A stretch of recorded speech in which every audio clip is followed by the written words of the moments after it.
We don't talk enough about the quiet, painful moments when we realize that love isn't enough. Not the Hollywood kind of love, not the fairy tale version, but real love. The kind that's supposed to be built on trust, respect, and safety. But what happens when the person who once held your heart now holds your peace hostage? I want to talk about 5 things, 5 red flags, 5 gut punch betrayals that tell you without a shadow of a doubt that giving another chance isn't an act of love. It's an act of self-abandonment. Trust is often misunderstood. People think it's built in big cinematic moments.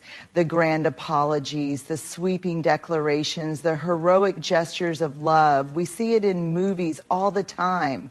The last-minute airport chases, the handwritten love letters delivered just in time, the vows shouted in the pouring rain. And while those moments might make for great storytelling, they don't reflect how trust actually works in real life. Trust isn't built in a single extraordinary moment. It's built in the small, ordinary ones. It's built in the way someone shows up when they say they will, in the way they listen, not just with their ears, but with their heart, in the way they remember the little things, how you take your coffee, the story you told about your childhood, the way you get quiet when something is wrong. It's built in consistency, reliability, and truthfulness, even when honesty is uncomfortable. But here's what we don't talk about enough. Trust isn't just built in small moments, it's also lost in them. And it's not always the obvious betrayals that break it. Yes, affairs shatter trust. Yes, big lies can destroy a foundation.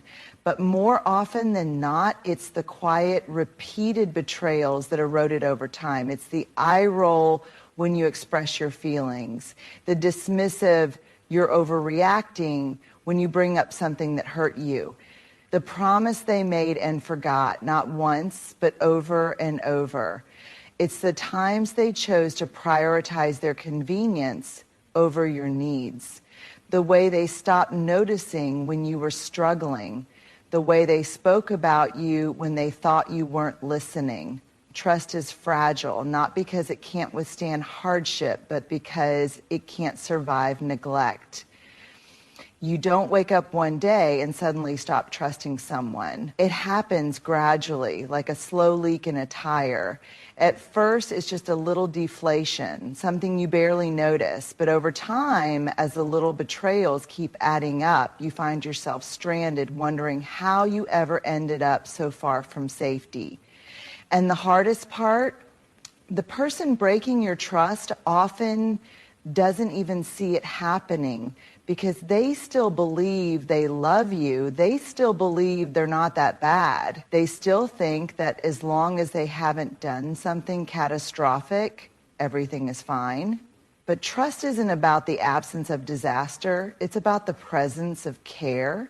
It's about the understanding that the smallest choices matter, that a person's integrity is reflected not just in how they act when the spotlight is on them, but in how they treat you when no one is watching. So if someone tells you they love you but makes you feel unheard, unseen, or uncertain, pay attention. If they only show up when they need something but disappear when you do, pay attention. If you feel like you have to keep explaining why their small actions hurt and they keep dismissing you, pay attention. Because trust isn't just about believing someone's words. It's about feeling safe in their presence. And once that safety is gone, no grand gesture in the world can bring it back. We've all heard apologies that don't sit right. They sound like apologies, they have the right words, but they don't feel like apologies. That's because a real apology isn't just about saying sorry, it's about taking responsibility, making amends, and proving through action that the same mistake won't happen again. Apologies without accountability are empty performances, rehearsed for damage control rather than genuine remorse. They're not about repairing trust, they're about silencing discomfort. And you can usually tell when someone is more focused on ending the conversation than on actually making things right.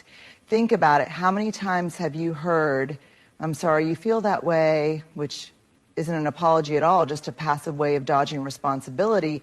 I didn't mean it like that, as if intent erases impact. I said I was sorry. What more do you want? As if the apology itself should be enough with no need for change. These aren't apologies. These are performances. And here's how you know. 1A, real apology acknowledges harm. A person who is truly sorry doesn't just say, I'm sorry. They name what they did. They say, I hurt you by doing this specific thing, and I see how that affected you. They don't downplay it, they don't deflect, and they don't twist the situation to make themselves the victim. When someone apologizes without actually acknowledging what they did, they're trying to escape accountability. They want to move past it as quickly as possible without sitting in the discomfort of their own actions. But true growth comes from sitting in that discomfort, owning the harm, not running from it. 2, a real apology doesn't make excuses. Have you ever heard someone apologize and then immediately follow it with, but? I'm sorry, but you were being really sensitive. I'm sorry, but I was stressed. I'm sorry, but I didn't think it was a big deal. Everything before the but is meaningless, because the moment they justify or explain away their behavior, they're not actually taking responsibility. They're trying to make you feel like you're overreacting. Here's the truth. Stress doesn't justify cruelty. Frustration doesn't justify disrespect. And love doesn't excuse harm. A real apology stands on its own. It doesn't come with disclaimers. 3, a real apology is followed by changed behavior. Words mean nothing if the actions don't back them up. Someone who is truly sorry doesn't just say they'll change. They actually do the work. They reflect. They take steps to ensure they don't repeat the harm. They don't just want to be forgiven. They want to be better. If someone apologizes but keeps making the same choices that hurt you, they're not actually sorry. They just want you to stop being upset. They're more interested in keeping the peace than in making things right. 4, a real apology doesn't demand immediate forgiveness. People who offer performative apologies often expect immediate absolution. The moment they say sorry, they expect you to move on. And if you don't, suddenly you're the problem. I already apologized. What more do you want? Why are you still bringing this up? I guess nothing I do will ever be good enough for you. Real accountability understands that trust takes time to rebuild. That just because someone apologized doesn't mean the pain disappears instantly. That healing isn't on a schedule. 5, a real apology isn't about the person giving it, it's about the person receiving it. Some people apologize to ease their own guilt, not because they truly understand the harm they caused. The apology is self-serving. It's more about making them feel better than about repairing the relationship. But a true apology isn't about the person apologizing. It's about the person who was hurt. It's about making space for their feelings, understanding their pain, and doing the work to rebuild trust, even if that process is uncomfortable. The bottom line, an apology without accountability isn't an apology. It's damage control. It's a way to check a box and move on without doing the hard work of self-reflection and change. So when someone apologizes, pay attention. Do they take full responsibility? Do they acknowledge the harm they caused? Do their actions change? If not, they're not apologizing. They're performing. Love is one of the most overused and misunderstood words in the world. People say it all the time. I love you. I did this because I love you. You know I love you, right? But here's the truth. Love without respect isn't love at all. It's control, it's possession, it's a hollow version of something that should be whole. Real love honors, it cherishes, it sees you not as something to own, but as someone to value. When love lacks respect, it stops being about connection and starts being about control. And that's not love. That's an unhealthy attachment, a power struggle disguised as devotion. So let's talk about what love without respect actually looks like. Because it's sneaky, it doesn't always show up in obvious ways. Sometimes it whispers instead of shouts. Sometimes it wears the mask of care while slowly suffocating the very person it claims to cherish. Love without respect dismisses your voice. Respect means your voice matters. It means your opinions, feelings, and boundaries are taken seriously. But when someone loves you without respecting you, they dismiss what you say. They interrupt you. They roll their eyes when you share your thoughts. They make decisions that affect you without considering you. They tell you your feelings are dramatic or too much. And slowly over time, you stop speaking up as much, not because you have nothing to say, but because you've learned that they won't really listen. That's not love, that's silencing. To love without respect controls, not supports. There's a difference between caring for someone and controlling them. Love says, I want you to be happy. Control says, I want you to be happy, but only in the ways I approve of. Love respects your freedom, your right to make choices, have friendships, and pursue dreams outside of the relationship. But when there's no respect, love becomes something else. They get jealous of your success instead of celebrating it. They guilt trip you for spending time with friends or family. They want to know where you are, who you're with, what you're doing, not out of care, but out of control. This isn't love. This is possession. 3, love without respect makes you feel small. Respect lifts you up. It doesn't shrink you down. If someone truly loves you, they will encourage your growth, not make you feel like you're too much or not enough. But when love lacks respect, it becomes a tool for diminishing you. It shows up in sarcastic comments at your expense, subtle jabs that make you second guess yourself, criticism disguised as just joking, the feeling that you have to walk on eggshells to avoid conflict. Real love doesn't require you to shrink yourself to fit into someone else's comfort zone. If they truly loved you, they wouldn't be afraid of your light. They would want you to shine. 4. Love without respect uses love as an excuse for harm. One of the most dangerous things about love without respect is that it often justifies harmful behavior. I only get jealous because I love you so much. I didn't mean to hurt you. I just love you so much that I can't control myself. You know I love you. Why are you making such a big deal out of this? Love should never be used as an excuse to disrespect, hurt, or manipulate.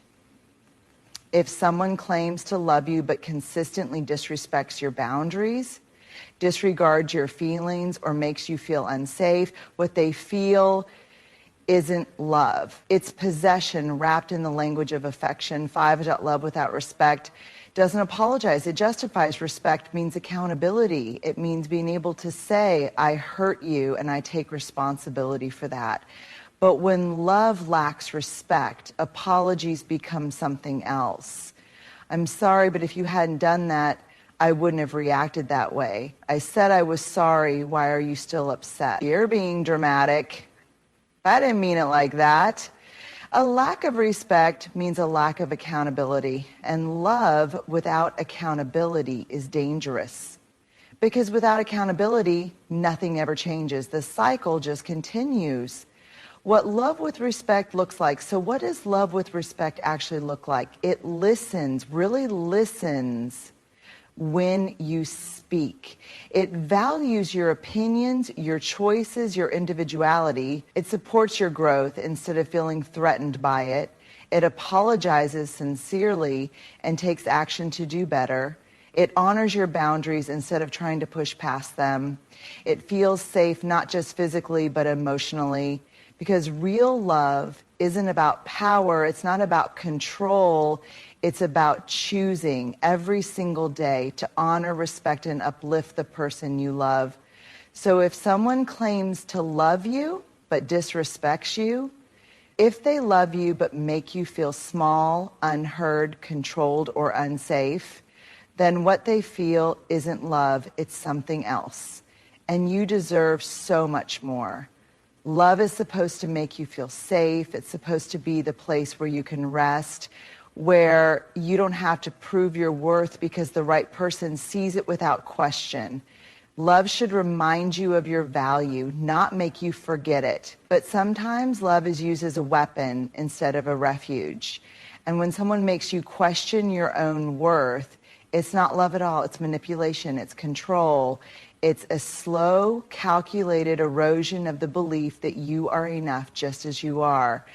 And here's the thing about this kind of manipulation. It doesn't always come in obvious, explosive moments. It doesn't always show up as insults or outright cruelty. More often, it's subtle. It happens in quiet, everyday moments so slowly that you don't even realize it's happening until one day you're standing in front of the mirror wondering when you stopped recognizing yourself. One dot manipulation starts with subtle undermining.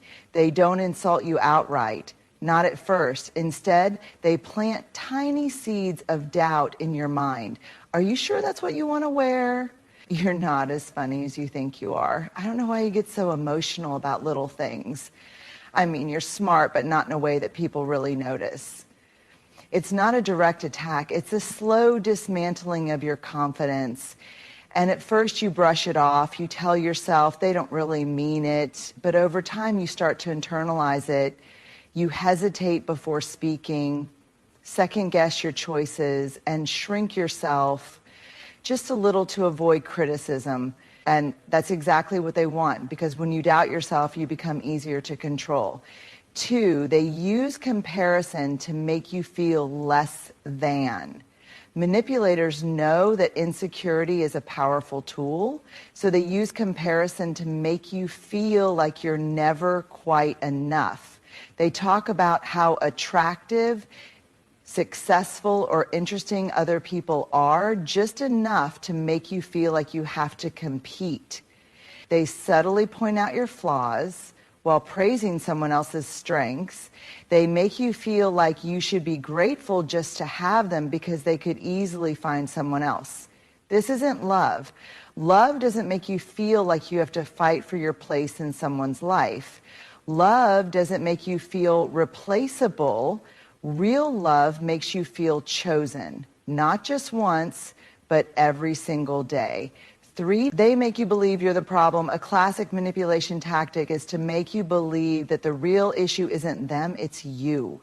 You bring up something that hurt you, you're too sensitive. You express frustration, you're overreacting. You ask for more effort, you're too needy.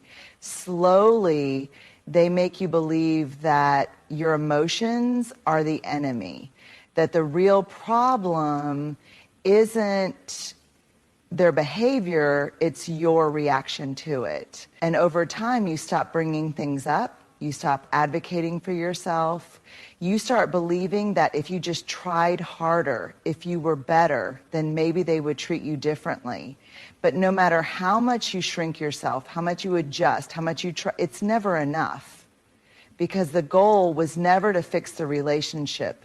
The goal was to keep you questioning your worth so you wouldn't have the confidence to leave. 4, they withdraw love as punishment. Healthy love doesn't feel like a guessing game. It's steady, it's secure. But manipulation is conditional. Love is given when you're good and taken away when you step out of line. They go silent when they don't get their way. They withhold affection, kindness, or attention until you fix whatever they think you did wrong. They make you feel like you have to earn their love, like you have to walk on eggshells to keep them happy. That's not love. That's control. And the most dangerous part, you start to believe that if you just behave better, if you just keep them happy, then they'll go back to the person they were in the beginning, the one who made you feel special, the one who made you feel safe. But that version of them was never real. That was just the bait to get you hooked. 5, they make you feel like you'd be nothing without them. Perhaps the biggest red flag of all is when they make you believe that you're not good enough on your own. No one else would put up with you the way I do. You'll never find someone who loves you as much as I do. You'd be lost without me. This isn't love. This is emotional captivity. This is them breaking down your self-esteem so that you never even think about leaving. Because the truth is, they know you're capable. They know you are worthy. That's why they work so hard to convince you otherwise. Because if you saw yourself clearly, you wouldn't stay. The truth about love and worth, real love, doesn't make you question your worth. It reminds you of it. Love encourages your confidence instead of breaking it down. Love makes you feel secure, not like you have to fight for a place in someone's heart. Love listens when you're hurt instead of making you feel crazy for feeling things. Love never requires you to lose yourself in order to keep it. So if someone is making you doubt yourself, if they're making you feel small, insecure, or unworthy, it's not love, it's manipulation. And the moment you realize that, that's the moment you take your power back. That's the moment you remember who you are. Forgiveness and reconciliation are often lumped together as if they're the same thing. They're not. Forgiveness is personal. It's something you do for yourself to free your heart from the weight of resentment, anger, and pain. Reconciliation, on the other hand, is not something you owe anyone. It's a privilege, not a right. And the person who hurt you has to earn it through consistent effort, accountability, and real change. But here's where people get it wrong. They think that if you forgive someone, it means you have to let them back into your life, that you have to trust them again, be close to them again, love them again in the same way. You don't. Forgiveness is about your peace, not their comfort. And just because you release the anger doesn't mean you have to rebuild the relationship, because forgiveness can exist without reconciliation, but reconciliation cannot exist without trust. 1, forgiveness is for you, not them. Forgiveness doesn't mean saying it's okay. It doesn't mean excusing what happened. It doesn't mean pretending you weren't hurt. It simply means deciding that you will no longer carry the burden of resentment, because holding on to anger might feel like power, but over time it becomes a prison. It keeps you tied to the person who hurt you, keeps you reliving the pain, keeps you stuck in a place where they still have control over your emotions, and they don't deserve that power over you. When you forgive, you're not letting them off the hook. You're letting yourself off the hook. You're choosing peace over bitterness. You're choosing to move forward rather than stay stuck in the past. But moving forward doesn't mean moving back into the arms of someone who broke you. 2, reconciliation requires more than just an apology. People love to say, "I apologize, what more do you want?" As if words alone should be enough. They're not. Because an apology without change is just manipulation. If someone truly wants reconciliation, they need to do more than just say sorry. They need to take full accountability, not just for what they did, but for how it affected you. Show consistent change, not just in words, but in actions over time. Respect your boundaries without complaining, guilt-tripping, or pushing back. Be patient, because trust isn't rebuilt overnight, and they don't get to decide when you're ready. If they're not willing to do these things, then they don't want reconciliation. They just want access to you without doing the work to deserve it. 3, you can love someone and still walk away. One of the hardest lessons in life is learning that love alone is not enough. You can love someone and still choose to leave. You can forgive someone and still choose to protect yourself from them. You can care about someone and still decide that their presence in your life costs too much. Because love without respect, trust, or accountability is not healthy love. It's attachment. An attachment to someone who continuously hurts you is not a sign of loyalty. It's a sign that you need to heal. Love should never require you to abandon yourself. 4, boundaries are an act of self-respect. Sometimes people will try to make you feel guilty for protecting your peace. They'll say, if you really forgave me, we'd be okay again. But that's not how forgiveness works. Forgiveness is letting go of the pain. Reconciliation is allowing them back into your space. And those two things are not the same. Setting boundaries after forgiveness is not about punishing the other person. It's about honoring yourself. It's about saying, I have the right to decide who has access to me. It's about refusing to be hurt the same way twice. And the people who genuinely care about you will respect those boundaries, not resent them. 5, reconciliation isn't always the right choice. Sometimes the healthiest thing you can do is forgive someone and still walk away.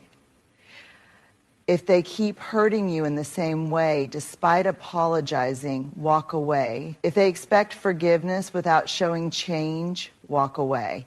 If they guilt trip you for not moving on fast enough, walk away. If they disrespect your healing process, walk away. Because the truth is, some people don't want to change, they just want back in. They want comfort without accountability, access without effort, forgiveness without growth.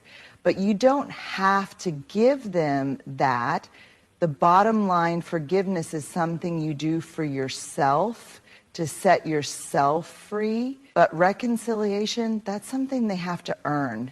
And if they're not willing to do the work, you have every right to protect yourself. You can forgive them. You can even wish them well.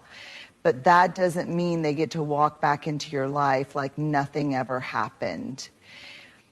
We are taught from an early age that staying is strength and that leaving is giving up. That if you just try harder, love more, forgive again, things will eventually get better. We are told that endurance is noble, that love conquers all, that real commitment means never walking away. But here's the truth. Leaving isn't failure. It's choosing yourself. It's choosing your peace, your happiness, your dignity. It's realizing that staying in a situation that is breaking you is not a sign of strength, but of self-abandonment. Walking away from something that no longer serves you, whether it's a toxic relationship, a draining friendship, an unhealthy workplace, or a life path that no longer aligns with who you are, is not giving up. It's stepping into your power. Staying at the cost of yourself isn't loyalty. It's self-betrayal. Loyalty is a beautiful thing when it's mutual, when both people are showing up, giving, loving, and growing together. But loyalty that only flows one way, that's not devotion, that's self-sacrifice. Staying in a relationship where your needs are ignored, where you feel unseen, unheard, or unappreciated, doesn't make you strong. It doesn't prove how much you love someone. It only proves how much you're willing to lose yourself to keep them. And the question is, how much more of yourself are you willing to give away before you realize you deserve better? Choosing to leave a situation where you are not valued is not a weakness. It's a declaration. I matter too. Love shouldn't require you to shrink yourself. Real love should make you feel expansive, not small. It should feel like freedom, not a cage. Love should encourage your growth, not make you afraid of outgrowing the person you're with. Love should support your individuality, not make you feel guilty for wanting space to be yourself. Love should feel safe, not like an emotional battleground where you're constantly defending your worth. If you have to shrink, suppress, or silence parts of yourself just to keep the peace, if you have to constantly prove your value to someone who refuses to see it, then you are not in a loving relationship. You are in a situation where you are being diminished. and you deserve more than that. 3, leaving isn't running away. It's walking towards something better. People will tell you that leaving means you gave up, that you didn't try hard enough, that if you had just done a little more, sacrificed a little more, been a little different, things could have worked out. But leaving isn't about not trying. It's about recognizing when you've tried enough. It's about understanding that love alone cannot fix something that is fundamentally broken. It's about knowing that no amount of patience or understanding will change someone who refuses to change. It's about realizing that you cannot pour from an empty cup, and that constantly giving to someone who only takes will eventually leave you with nothing. Walking away isn't about abandoning love. It's about refusing to abandon yourself in the name of love. 4, fear keeps you stuck, but fear shouldn't make your choices for you. One of the biggest reasons people stay in unhappy, toxic, or unhealthy situations is fear. Fear of being alone, fear of starting over, fear of regret, fear of the unknown. But fear is not a reason to stay. Fear is a sign that you are standing at the edge of something unfamiliar, and that stepping forward might be the best thing you'll ever do. Yes, leaving is hard. Yes, starting over is terrifying. But do you know what's even harder? Staying in a situation that is slowly destroying you. Growth is always uncomfortable at first, but so is